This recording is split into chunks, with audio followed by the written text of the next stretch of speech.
మొన్న కేంద్ర ప్రభుత్వం కానీ నిన్న రాష్ట్ర ప్రభుత్వం కానీ ఒక సంవత్సర కాలానికి సంబంధించి వార్షిక బడ్జెట్ను పార్లమెంట్లో అసెంబ్లీలో నివేదించారు.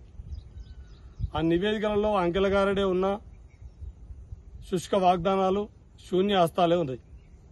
కేంద్ర ప్రభుత్వం కూడా పశుపాలకులకు సంబంధించి కానీ పశుపోషణకు సంబంధించి కానీ ఎలాంటి నిర్దిష్టమైనటువంటి ప్రణాళికను కానీ నిర్దిష్టమైనటువంటి ఆర్థిక కేటాయింపులు కానీ చేయలేదు.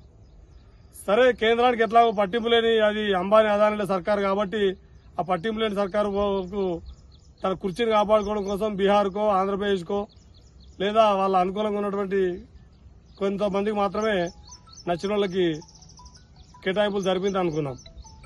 కానీ రాష్ట్రంలో ఉన్నటువంటి కాంగ్రెస్ సర్కారు ఎన్నికల ముందు అనేక హామీలను ఇచ్చింది. మా పశుపాలకుడే అయినటువంటి సిద్దరామయ్య ద్వారా నేరుగా బీసీలకు ఓ ప్రత్యేకమైనటువంటి బడ్జెట్ కేటాయింపులతో పాటు అన్ని కేటాయిస్తామని చెప్పారు.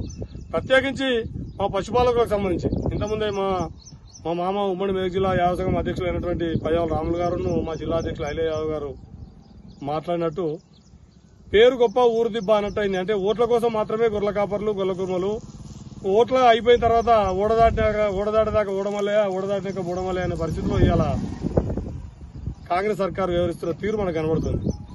100 రోజుల్లోనే గత కేసీఆర్ ప్రభుత్వం ఇచ్చినటువంటి 7,62,000 మంది లబ్దిదారులలో 4 లక్షల మందికి ఇచ్చి ఇంకా 3 లక్షల మందికి ఇవ్వక ఆపితే, నిర్లక్ష్యం చేస్తే, వాళ్ళ ఆశల్ని అడియాసలు చేస్తే ఈయన మేము ఖచ్చితంగా కేసీఆర్ లెక్క 1,20,000, 1,75,000 కాదు 2 లక్షల రూపాయలు డీబీటీ డైరెక్ట్ బెనిఫిషరీస్ ట్రాన్స్ఫర్ ద్వారా మీ ఖాతాలోనే డబ్బులు వేసి మిమ్మల్ని ఉద్ధరిస్తాం, ఆదరిస్తాం, అండగుంటామని చెప్పి ఆ మాటలన్నీ కూడా మీకు అభయహస్తం ఇస్తున్నామని చెప్పిండు. అభయహస్తం కాస్త నిన్న బడ్జెట్ చూస్తే అది అభయహస్తం కాదు, అది మొండి చెయ్యి అని నిన్న వాళ్ళ బడ్జెట్లో, వాళ్ళ ప్రకటనలో, వాళ్ళ ఆచరణలో గొల్లకుర్మల పార్టీ మొండి చేయని చూపించారు.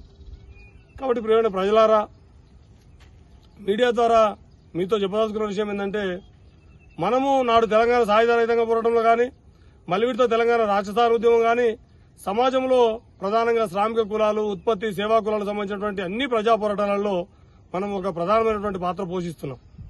కానీ మనకాడికి మన సొంతం కోసం మనం ఎక్కడ కూడా గట్టిగా గొంతెత్తి నోరులేని జీవాలాగానే మనం కూడా నోరులేని వాళ్ళుగానే, నోరులేని జాతులుగానే మిగిలిపోతున్నాం.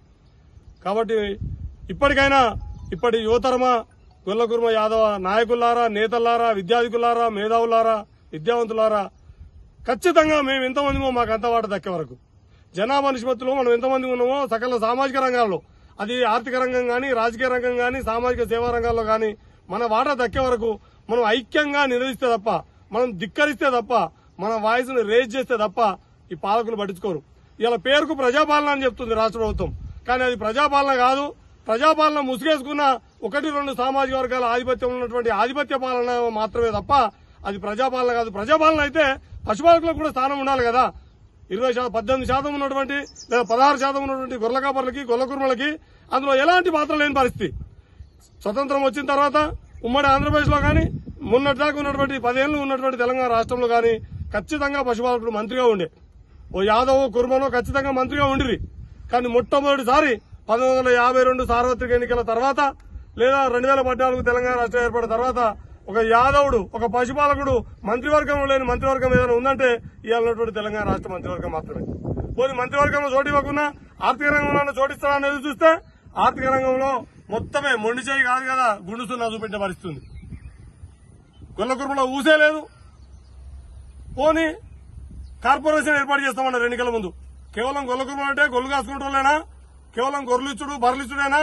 కాదు, వాళ్ళకు నచ్చిన పని, వచ్చిన పని, మెచ్చిన పని చేసుకునే విధంగా 10,000 కోట్ల రూపాయలతో బడ్జెట్ ఏర్పాటు చేస్తామన్నారు. ఓ కార్పొరేషన్ ఏర్పాటు చేస్తామన్నారు. కార్పొరేషన్ ఊసేలేదు. మొన్న ప్రకటించినటువంటి ఎన్నికల ముందు ప్రకటించినటువంటి మొన్న పార్లమెంట్ ఎన్నికల కంటే ముందు రాష్ట్ర ప్రభుత్వం వచ్చిన తర్వాత ఓ 37 కార్పొరేషన్ ప్రకటించింది. అందులో గొల్లకుర్మలు యాదవ్ కార్పొరేషన్ కూడా ఉండే. కానీ ఇప్పుడు ప్రమాణ స్వీకారం అయిందో ఎక్కడ కనబడుతున్నది మళ్ళీ అది. కాబట్టి ఇప్పటికైనా కాంగ్రెస్ సర్కార్కి, రాష్ట్ర ప్రభుత్వానికి మేము పశుపాలకుల పక్షాన మేము హెచ్చరిస్తున్నాం. ఖచ్చితంగా మా భాగస్వామ్యం లేకుండా నువ్వు మంత్రివర్గాన్ని నడపగలవేమో కానీ ప్రభుత్వ ప్రజాపాలన అనిపించుకోదు. అది ప్రజాప్రభుత్వం అనిపించుకోదు. పశుపాలకుల భాగస్వామ్యం లేని కేబినెట్, పశుపాలకుల భాగస్వామ్యం లేని ఆర్థిక విధానాలు ప్రజాప్రభుత్వం ఎట్లా అనిపించుకుంటాయి? కాబట్టి ఖచ్చితంగా జనాభా నిష్పత్తి ప్రకారం పశుపాలకులకు సంబంధించినటువంటి అన్ని రంగాల్లో రేపటి రానున్నటువంటి రిజర్వేషన్లకు సంబంధించి స్థానిక సంస్థలలో గానీ నిన్న ప్రకటించినటువంటి బడ్జెట్ గానీ సవరించుకోండి. ఇప్పటికైనా మునిగిపోయింది ఏం లేదు. మీరు ప్రకటించినటువంటి ఆర్థికంగా మీ వార్షిక ప్రణాళికల్లో ప్రకటించినటువంటి కాకుండా కేంద్ర ప్రభుత్వం నిధులు వస్తాయని అందులో మీరు ప్రకటించుకున్నారు కాబట్టి ఖచ్చితంగా ఈ స్కీమ్ ని కొనసాగించండి. ఆర్థిక చేయూతనిచ్చే విధంగా మీరు గతంలోనే ప్రకటించినట్టుగా 2 లక్షల నగదు బదిలీతో పాటు 10,000 కోట్ల రూపాయలతో బడ్జెట్ ను కార్పొరేషన్ ఏర్పాటు చేయనట్టయితే మేము మందబాట కార్యక్రమాన్ని తీసుకుని ప్రజల్లోకి వెళ్తున్నాం. పల్లె పల్లెన మీ ప్రజాప్రభుత్వం ముసుగులో ఉన్నటువంటి మీ ఆధిపత్య కులాల యొక్క స్వభావాన్ని ఎండగట్టి మీకు వ్యతిరేకంగా ఒక ప్రజా ఉద్యమాన్ని నిర్మిస్తాం. ప్రియమైన ప్రజలారా, కలిసి వచ్చే వ్యక్తులు శక్తులు అందరూ కలిసి రావాలని విజ్ఞప్తి చేస్తున్నా. నేను మీ పోచమర్రి శ్రీహరి యాదవ్, గొర్రెల కాపల సంక్షేమ సంఘం రాష్ట్ర అధ్యక్షుడిని, అఖిల భారత సభ రాష్ట్ర ప్రధాన కార్యదర్శిని.